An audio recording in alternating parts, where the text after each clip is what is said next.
Botai Shavua Tov.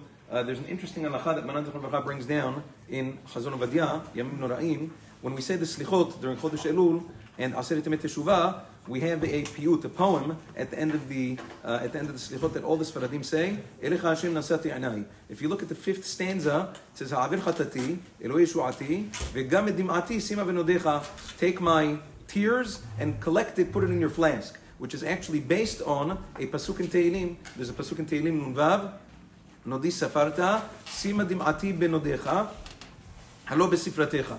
Which means David HaMelech is asking HaKadosh Baruch Hu, please, all the tears that I shed, all the tears that I cry, collect them in your container and look at them, remember them. Rashi HaKadosh explains on that Perek in Tehillim that Hashem, let it be considered like my tzarot, let it be like my suffering, and answer my tefillah. Which means that as a result of HaKadosh Baruch Hu looking at our tears, our tefillah gets answered. Okay, Ashkenazim in their slichot also have a similar verbiage about the tears that we shed while crying. Many poskim, including the Aholei Yaakov, in his laws of slichot, he asks a question. He says, wait a second, there's many people who, when they say slichot, they don't cry at all. They never cry. So how are you saying, Ha'avir chatati Eloi Yeshuati, v'gam et dim'ati sima benodecha, Kadosh Baruch Hu, collect my tears. What tears? You're lying. So if that's the case, how can you say that? And be'emet, as a result of that, Aholei Yaakov says that if you're not crying during slichot, you have to skip that stanza. You have to skip that paragraph. Interesting. Maran Zichron Livracha brings down a very interesting thing. He says, no. He says, even if a person doesn't cry mamash during the slichot, if he's thinking that he's going to be crying during the tefillot of Yom Kippur, especially during the Vidui HaGadol of Rabbeinu Nisim Gaon, Rosh Yeshivat Bavel, the long vidui on Yom Kippur, if a person cries there, you can have kavanah that I'm talking about those tears.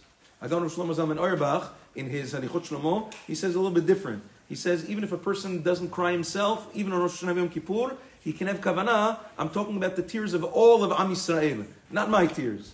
V'gam et dim'ati, my tears, not necessarily mine, but along with Am Yisrael, and therefore you wouldn't necessarily be called a liar. You can still say that stanza in the Slichot. Now, interesting, Rabbeinu Chaim Vital, this is a different thing, but it's related. Rabbeinu Chaim Vital quotes his Rebbe, the Ari HaKadosh, who says that a person should put forth every effort, should come naturally, but even so, a person should put forth effort to cry during the tefillot of Rosh Hashanah v'Yom Kippur. It shows that he has a very high neshama if a person cries.